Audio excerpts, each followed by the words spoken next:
Welcome to the Excellence at Work podcast, where we explore the strategies and best practices that drive business success. I'm Rachel Cook, COO of Brandon Hall Group and the host of our podcast, along with members of our executive team. In each episode, we'll dive into the latest trends, insights, and real-world examples from some of the most exciting leaders from organizations worldwide. Be part of our journey and learn from the best as we discuss innovative approaches and cutting-edge technologies for talent management, learning and development, leadership, diversity and inclusion, and more.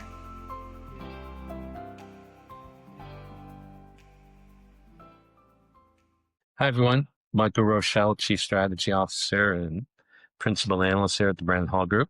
It's nice to join you for another episode of Excellence at Work. And I have a terrific guest with you today. Aisling, you want to introduce yourself? Yeah, thank you so much, Michael. Hey, everyone. Delighted to be here. So my name is Aisling and I'm the Director of Learning, Enablement and Inclusion at LearnUpon. So a good bit in the title, but I'm sure like most learning people, you do a range of different roles all at the same time. So excited to get into the discussion today. Yeah, and it's interesting times today. We're going to be talking about retention and engagement. And I know you have a very unique perspective around that. And the audience, I'm sure, is really going to enjoy the perspective because you both do it internally and externally at the same time, being a solution provider. So let's jump into it. I'm going to throw out the first question to you. So from your perspective, what do you think is the fundamental disconnect between the approach to an employee development and what actually happens and what keeps people engaged and wanting to stay? Yeah, it's such an interesting topic. And especially as we know that learning is a key driver of retention for a lot of folks. And, oftentimes the big fundamental disconnect is that these development programs or development opportunities are just not personalized. A lot of programs are super general. A lot of them are targeted at specific points, maybe in your careers. Your company may have a great program when you become promoted to a manager, and that's going to help you progress. But for all the other roles in the organization, there may not be any kind of personalized development opportunities for them to engage with. So one thing we see is a lot of companies have very mature programs for those specific kind of points in time, but maybe they're lacking in terms of just resources for general role development. I suppose ultimately, Michael, it's super hard to do personalized development at scale. What that really means for us, maybe as an L&D team or your HR team, is a huge admin burden to figure out, what skills and competencies are aligned to this role? How do I train them on that topic? Where do they access it? And how much time are they going to have to spend on that? So there's a lot of moving parts that have to happen in the background before you actually get someone engaged within the development opportunity. And the other big piece then that's often missing is the strategic alignment within the business. So you as an L&D team can sometimes operate as a little bit of an island, and you're really focused on getting content out to people and making sure your learners have the right skills content, but it's not feeding into anything. It's not aligned with your retention strategy or your talent development strategy. So you need to have all of those things aligned so that you have a clear path forward. Yeah, it makes me think, as I'm listening to your response, is a lot of folks maybe being like, wait a second, retention is connected to development. What do you really mean by that? And maybe the best way to describe all of that is to talk about obstacles that you see and being able to make this happen. So what do you think are the most common obstacles? I've got a couple myself that I might throw into as well, but what do you think are not the obvious ones, but the ones that are underlying where people within organizational settings are saying, hey, listen, we got to upskill, reskill people. We've got to get them to build capacity, potential with competency, who are like on a train that left the station. Business objectives are dictating this. How am I supposed to get all that done? And then think about development and then be measured against whether or not people stay. Isn't there a lot of reasons why people don't stay? So maybe we can kind of start there, and instead of just talking about the obstacles themselves, maybe we can talk about challenge opportunity, if you know what I mean. Yeah, for sure. And I think, like you said, there's a couple of parts there in terms of making sure that the programs are actually connected to retention. A lot of that comes down to having your learning team working really closely with your HR team. Like to your point, retention will mean different things for different companies. So positive retention, negative retention, regrettable leavers, non-regrettable leavers. And I think learning teams, we often don't work in HR directly. And I think some of that terminology can feel quite new to us. And we want to be focused more on the learning and the kind of exciting part of it, but underpinning all those learning experiences is a strategy. So you need to understand who am I trying to retain? Why am I trying to retain them? What does that mean for us long term? What's the impact if I don't retain certain people within this organization? And for us, let's say, for example, at LearnUpon, we work in the technology industry. We're extremely people driven. If a high performer leaves, that's going to have a big impact on us. And we're going to see ripple effects through projects, through key strategic things. So just getting really clear on what does retention mean for us as a business? And then where does learning fit into that? Because to your point, like retention, people stay and leave for a lot of different factors. And we're going to talk about, I almost think that there's fundamental things that will retain you, right? Like there's kind of your non-negotiables. I would say learning, it's probably a little bit more negotiable for people. I think everyone wants career development, everyone wants a career path.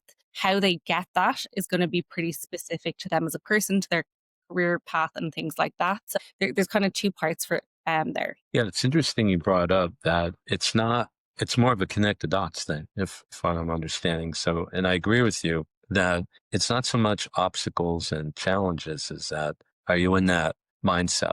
Like when we look at organizations, one of the first things we go after is, do you even have a learning focused culture that promotes continuous lifelong learning? And that in itself is the key retention strategy. If you're not weaving it into the company culture, then you might get someone, right, that just is standing there saying, is it as simple as just saying great learning? People fall in love with it, then they want to stay at the company, and it opens up all sorts of doors, and we're like having a big hug a tree session kind of thing. Doesn't really work that way, right? You need to have it built into your culture. Yeah, it's actually such an interesting point. I don't know if this will resonate with people listening in, but I think if you think back on your own career and the moments that really mattered or that really propelled your career forward, a lot of them happened in the moment or in the experience, not through the formal learning or training that you did. Like most of us are thrown into our roles in the deep end, you're given a big remit and you're just kind of getting through it. But that's where you often learn the most things. And if you work in an environment that has an amazing learning culture and will support you to take risks and will support you as you face those challenges, that's probably the most impact that a company can have. But to your point, Michael, it's hard to strategize that and kind of scale that out, right? So that's ideally what you want, but it can be quite hard to get there. And actually, one thing that we've tried to do to replicate or try and build a learning culture or try and kind of replicate that almost natural learning in the moment is to break down development into learning on the job, getting feedback from others, and formal training, and really highlighting to our managers in particular, because they're kind of the key driver of this with their own teams, is that most people need to learn on the job, and you as the manager or us as the company need to create these amazing learning opportunities. And that's ultimately what people will remember and learn through, also with the feedback that you can give them, and then maybe a small bit of the formal learning. So, yourself, most of the time you can't learn a lot through a course, but the right time and the right moment to take in some formal learning can be really powerful. If you have someone working on an AI project, they're going to need to build some knowledge or some capability for sure that can't maybe be learned on the roles. Just trying to break down learning into those three core areas for us has really helped people feel like, okay, there's a learning culture in the company. I know that most of it's going to be happening, while I'm at my desk in meetings on projects, but I do have the space and time to engage with some formal learning when I need to do it. Yeah, and you brought up something that's interesting too, is you think about it in terms of there's logical steps to take, and there's the things that you have to do that actually even are a baseline to kind of set the stage for making this happen. So maybe that's a good transition. So we've got learning and development professionals in the audience right now, talent professionals. They're probably saying, okay, it's really good to talk about it at the 10,000 foot level. Can we give them some understanding of a recipe or what are the first steps that you need to take to have that idea of, I've got powerful, great learning. It's going to lead to great development opportunities. People see those development opportunities. They get excited about being at this organization because it creates possibilities for them. And then they want to stay. Like, how can we walk through, some basic things that we have to do to get that started. Yeah, for sure. And like you said, you do need a framework or a path to put around the learning culture piece to make sure that it's easy to scale and also for your team to manage it. So I think step one for me is just making sure that you are aligned with your HR team, making sure that you understand your talent strategy and the drivers that go into that. And I think again, like I mentioned earlier, sometimes in L&D, we may not report into the HR function or we may be siloed from them. So just assessing what is my relationship with the HR team and do I need to reassess that or do I need to do a little bit more work myself to really get to grips with that piece because that's the fundamental part that's driving the business is the talent strategy and learning is kind of one piece that's feeding into that. So that would be step one for me is just kind of getting a baseline of that. The next part then is making sure that you have some basic frameworks in place in terms of what roles we have in the company, what are the skills and competencies that are needed for each of those, where does that tie into our business strategy? I think there's two ways of looking at the frameworks piece. There's the competencies that you need for each level within your organization that are pretty solid, right? And they usually come into the hiring piece. So what does a level one engineer need in the company? These are the core competencies. The next piece then is as we look forward as a business, what skills and competencies do we need to grow? And they're not always the same thing, right? Like one I see is like the baseline, and then the other one changes, it could change every year if you're in a really fast paced industry, maybe every couple of years, depending on the industry or the climate that you work in. But just understanding, if in 3 years we want to scale our company to this size, this revenue, this growth, there's going to be a set of skills and competencies needed, and then aligning that back to the roles that you have so that you're putting people on a forward path to both grow the business and grow themselves. So that really practical piece for us has been really important to connect those dots. And then the third part for me, Michael, is making sure that you design learning that your learners actually want to engage in. And this is something that we can often forget or, maybe fall at the final hurdle. Just putting courses on your LMS and hoping for the best is not going to work. You need to design learning that kind of replicates the experience that they're having in their job, making assignments, making practical exams, and making sure that it's not just 3 hours of heavy content that they're getting through. Because I think if you ask learners in a lot of organizations, they don't feel like the learning that they're doing maybe in their LMS or outside of that is very interactive. They may not feel like it's role specific. And a lot of the time, if the learners are not engaging with that content and not getting through it, they're not developing, right? That's kind of like the be all and end all part of it. And I think sometimes we forget that. So just making sure that you have thought through what they need and, making it micro or making it interactive, using video content, a lot of really simple fundamental things that most L&D people will know, but are often hard to do in practice. Yeah, and isn't it true you can put a exclamation point after this is when you look at the new generation is coming into the workplace. I was just reading this morning, unrelated to, I was reading something that said that the majority of next gens said that they want to be promoted every single year. So, that's a lot. So it's not just for people who've been in the workplace for a while, but we really have to focus too that this is probably the first generation of people coming into the workplace where they're coming overwhelmingly with capacity and potential, probably coming with the least amount of ability, having that idea that they want to be promoted regularly, have the development opportunities, want to be the CEO next Tuesday. And then on top of that, if they don't see that, they're probably the first generation that's willing to fire their employer and say, I don't see the personal and professional growth development opportunity, so I've got to go someplace else to make that happen for me. So this is really going to have a strong business impact for sure. Yeah. And actually, what you said there just brought up an interesting point as well. If you have a workforce that is coming to you saying, I want to be promoted every year, I would say at the moment in a lot of companies, people do have an expectation around growth and promotions, right? Like a lot of people maybe think every 2 years, every 3 years, I should really be progressing up the ladder. And one thing that we found really interesting is you need to assess what your company can offer. Like what is realistic in terms of promotions and growth opportunities within the business. A lot of people will try and connect and say, okay, if I do this learning path, if I do this learning journey, I'm going to get promoted. And that's just not realistic. For us in LearnUpon, promotions are based on business need first and foremost. So that changes every month, every year, like as needed, is when we can offer those things. So we've had a lot of conversations with managers just to get really clear on learning is an important part of growth and development, but it is not the only thing that will determine your progression. And that does mean obviously having hard conversations, and people are disappointed, and it may ultimately lead to them leaving the business. Just being very realistic about what you can offer to the employees, or offer to your employees, I should say, as growth opportunities. That's a really important conversation, I think, for the learning team, the HR team, and the leadership team to have as part of this. Yeah, that kind of leads to the next thought question, which is that whole inclusion factor. You won a Brandon Hall Group Award. Congratulations. Working on the program supporting DEI and belonging. How do we get inclusion to fit into this whole retention equation? Yeah, it's a great question. And I think, as mentioned, there's some fundamental things I think that drive retention for people. Uh, Compensation and benefits, let's say, being one of them. Inclusion, I think, is the other one, right? Like, you want a diverse workforce. You want to attract people from different walks of life. We know that drives innovation. We know it drives better decision making. We know we can avoid things like groupthink.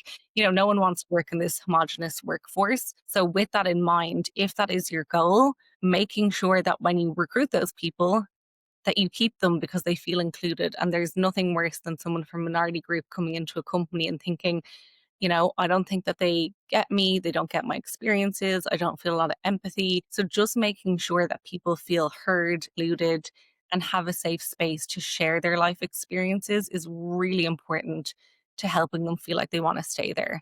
For us at LearnUpon, we're a relatively small company. We're 300 people. We're very much at the beginning of our diversity, inclusion, and belonging journey. And we're trying to build from the ground up. And it sits within our learning and development team, which is amazing because we have dedicated resources that we can put to this program. We're not expecting employees to run this. We're not expecting resource groups to come and take that responsibility. And one thing that we found really powerful is just creating a space where people can share their real life stories. So we try not to focus too much on doing a lot of training or a lot of generic things around DIB, because I think a lot of that exists. And we try and keep it really focused on getting employees to share their stories. And we have these amazing live training sessions where people come and share what it's like to be part of a minority community, and the challenges that they face, and just building the empathy of the group has been amazing. And, you see employees talking to each other and saying, I understand much more now, and I understand your culture. And it's been really special, I suppose, to see that play out for us. And it's interesting when you think about inclusiveness. I think it gets to one of the things that is important is that we forget that there are factors that lead to someone feeling engaged before they even start learning. And it's so important. The topic that we're talking about is, we oftentimes say, well, great learning is automatically going to create great engagement. And then people are going to just fall in love with the organization. If they're not feeling it at a base level, when they get to the learning part, they're going to be very disengaged, and learning will not be a retention tool. And it won't really matter what development opportunities you offer, because it'll be like, as a baseline, when I walk in the door every day, I don't feel safe, or I don't feel like my opinion values, or I don't believe I'm included in the right discussion, or my voice isn't heard equal to others. So I think it's good that we kind of touched on that, because we don't want to, make learning and development professionals feel like it's just a straight line and you can do it in a vacuum. Which kind of leads to the last question I wanted to ask you before we wrap up, which is, so you are that learning and development leader that's in the audience and saying, holy cow, I have a lot of turnover. I've got people giving feedback that, why isn't learning, a true retention tool? Learning isn't opening up the doors for me, looking at employee surveys, and they're saying like my personal and professional growth is being moved forward with the learning curriculum. That's a lot to digest. So do you have like one really good, solid idea for where a learning and development professional should start with that? Yeah, I have one solid idea. Assess where you stand. You need to step back and really look at your programs with fresh eyes, and really what is working, what's not working, what does retention mean for my business? Do I have the basics mapped out? Are my managers bought in? we have 5 questions in our annual engagement survey linked to learning and development. Things like, my manager helps drive my career forward, I have the right resources and kind of development that I need for my role, I see a future path here, like those type of topics. So over the last 5 years, we've built out, programs and strategies and ways of working to help develop our workforce. And it's been really interesting to see those scores improve year on year. And not everything improves at the same time. First of all, we revamped our LMS and that helped people get the content they need. Then we worked with managers. So it kind of took a piecemeal approach. And now, like 5 years on, we can see an overall improvement. I love that answer. I mean, that's something that's really down to earth, practical, and it's hard to just take on something this big with this level of dimension and say there's got to be a quick starting point. Being an organization that's so heavily involved in learning and career opportunity development is an output of what you do, and also being able to drive development opportunities. How much do you think technology is going to play a role in helping that? Yeah, it is hugely important, right? Because ultimately, personalized learning at scale is built on good tech and getting systems to talk to each other and mapping out which information needs to go where. I have an ultimate vision that, your performance and, all of that kind of data is going to feed into your learning data. And if I do a review with my manager, straight away I'm then getting sent the right learning based on the development areas or based on my career goal. And I'm sure you might resonate with this, Michael. Every system is good at a few things in the development sphere, right? You might have your LMS with content, you've your HRIS with the data, you've your performance management system.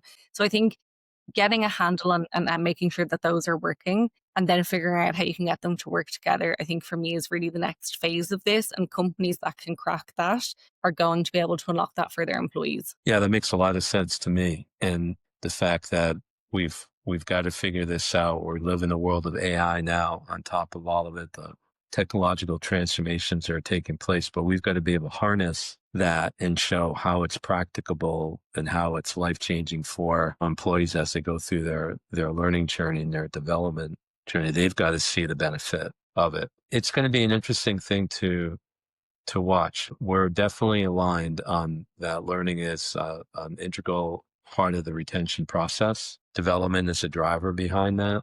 You got to show them what's important in there, and that's not just top-down, organizationally based learning and training, but that, you've thought about what the development opportunities that could come from actually learning anything in the organizational settings. A lot to think about. We'll have to get back together again later on in 2026 and see how organizations are doing. But it's been a pleasure spending time with you today, Ashley. Thank you very much. Thank you so much, Michael. This is Michael Rochelle, Chief Strategy Officer, Principal Analyst here at the Brandon Hall Group. Thanks for joining us today and look forward to talking with you soon. Have a great day.